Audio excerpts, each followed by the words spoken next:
Hey guys! What is up? So I kind of wanted to give an update on being nomadic during the coronavirus time and the uncertainty that we are all facing. And I want to preface this with, please stick around to hear this entire message. And then if you are of the praying kind, to please pray for all of us that are traveling, because what we're facing now is a lot different than those that we call it bricks and sticks. And I wanted to bring this to light because it's so important right now for us nomadic people. And I know that we are all going through things. A lot of people are losing their jobs. It happens here, it happens in sticks and bricks all over the world. A lot of people are losing family members. Family members are getting sick. A lot of people are having to homeschool. There's just so much uncertainty.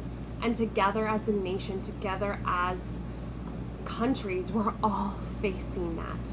What is unique about this nomadic community, carnies, gypsies, full-time families, older retired RVers, is that a lot of us, home is where we park it. So when stay-in-place orders get enacted, when travel bans go into effect, when curfews are to be had, when governments shut down campgrounds like state parks, that affects us tremendously. Right now, we are just so blessed to be a part of a membership to where we can stay in a park for 2 or 3 weeks.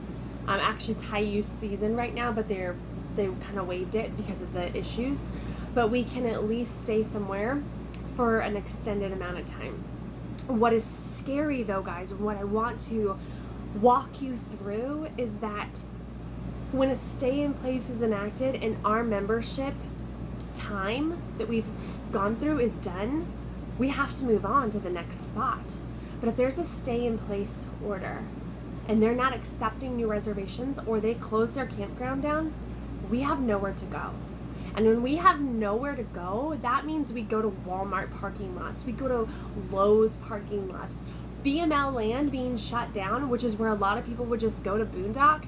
If that's being shut down, where do we go? Now we do have hip camp, we do have Boondockers Anonymous, but a lot of these hip campers, Boondockers Anonymous, they're just regular people offering up their home, their land for us to come onto. But the problem is that so many people, rightfully so, are concerned about social distancing and really distancing, that they're closing.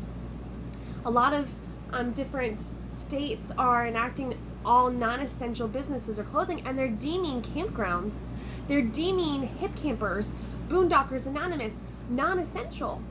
Guys, it is so essential for us because home is where we park it. And for many of us, we don't have AC and we can't keep our food cool, or we can't be warm without plugging in. Not to mention, we have nowhere to dump our sewage. We have nowhere to get fresh water. And with this pandemic of everybody buying all the toilet paper, all the water, no meat, where do you think we're gonna go? A lot of people that do this, that live nomadically, don't have a home to go back to. They don't have family to go park on their driveway.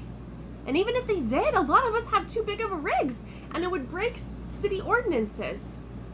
A lot of us have nowhere to go but where we are.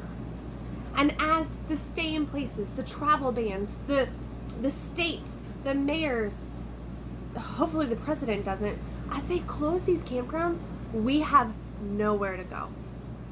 So essentially, we're homeless, but not homeless. Beaches are closing down, so we can't go there. And so this is like a real thing. It's scary. Now I'll tell you, if you ask my kids, what's different between before the pandemic and now? Nothing. They're already used to being homeschooled. They are already used to being in a tight quarters. They're already used to a lot of older folks like not liking younger kids, and so being aware of, do they distance from them? Do they stay close? Staying in our campground, staying in our lane. Some families don't let their kids play with other kids. So none of that is new. But what is new is, where do we go? We were fearful enough, and thank God that we were blessed enough that we decided to get solar. Because we were one of those families that if we got kicked out of the parks, we would have no way to keep our food cool. We would have no way to keep our rig cool. And we have 4 animals in this rig. And it's getting up to the 90s here in Florida. And we would have no way of heating if we needed heat, because we thought about going to Colorado with our friends. Yes, there's propane. Yes, there's generators. But you blow through that quick. And if you don't have the funds, if no money's coming in, how are you going to pay for that? How are we going to pay for that long term? And if this thing is going to go till July, like, we needed something. So we invested our money into solar to get on our roof so that food would always be accommodated. Because here's the other thing, like, weight is an issue for a lot of nomadic people. You just can't roll down the road overweight, like severely overweight. It's going to bend your frame. You're going to lose tires, and then you could lose your entire home. There's so much to take into account with this whole thing. We can't hoard. We don't have a lot of places to store extra food. We have to be very mindful and intentional about what we're doing. And as all of our reservations have been canceled because of parks shutting down, we are literally ducks sitting in the water right now. And we have reservations till April 20th, and that is assuming that there's stay-in-place orders all around us, but it hasn't been our county yet, and the next place that we're going does not have a stay-in-place. But if they enact a stay-in-place where we're at, does that mean we can't leave? Will this campground let us stay? Will they not let us stay? And if we move in, if we were able to move, because we are considered transients, will they let us go into the new campground, or will we have to self-quarantine? There are so many questions that are left unanswered, and so many campgrounds that are being shut down. We need your guys' prayers. I'm talking collectively as a nomadic community. I see so many people in the forums terrified. And here's the thing, like, sometimes the states are mandating that campgrounds close down, even though the campgrounds don't want to close down because they have people that annually live there, that stay there. Older people, guys, older folks that couldn't afford a home anymore, could afford living this. California, a lot of their campgrounds are homeless people. They actually have a program in California where the government buys a trailer, a camper, and moves a homeless person in there. What's going on there? It's a very uncertain time. And I will tell you that a lot of those Instagrammers, all those cute little traveling families, they're not going to give you the real tea. And I don't mean that as like a sideways slice at them, because no, they're really good people. But the thing is they don't always post what reality looks like for a nomadic traveler, and they are only going to post the good. They're only going to share the good. They're always going to spill the cup of happiness over, and only that. So you're not going to get a real picture of what it's really like to live nomadically, because it's not all sunshine and rainbows and all that jazz, and I have seen those girls not live their best life. Okay, so it's really there, and I want to be authentic with you. I'm also not going to be a negative Nancy. I want to be a realist, because in this time you have to have faith over fear, and fear, it's going to creep in on any of us, because we are not perfect. Okay, none of us are perfect. But we have to go back to faith, and all of us are living on faith. Really, like, we are doing a really good job. And this lifestyle can be amazing, and is amazing for the most part. But we are not left unscathed. We are not left untouched. So when I see people say, oh man, I just wish I lived like you in a camper, just enjoying the sun, I'm like, well, it's not as great as you think. And there's a lot of different things that we also have to take into account, in addition to what you're already working with and what you're rolling with. A lot of our nomadic community people, like, they travel because they're nurses.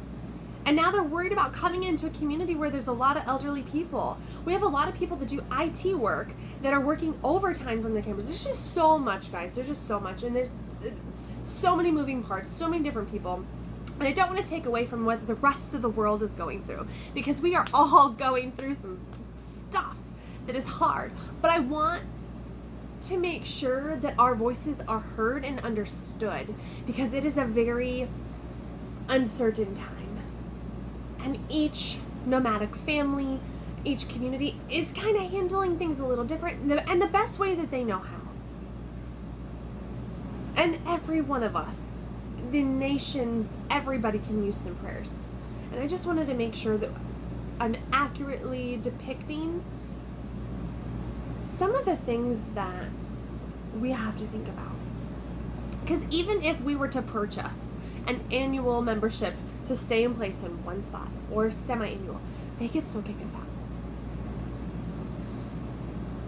It's interesting. It is really interesting time here in America. I just want to end this with saying, God bless everyone. I'm praying for you. You have to stay positive and know that there's hope at the end of all of this. And we will get through this. We will. Together, we will get through this. But just make sure you're checking in on your traveling friends, checking in on the older folks, checking in on those that you haven't heard from in a while, and making sure they're good. All right, bye for now.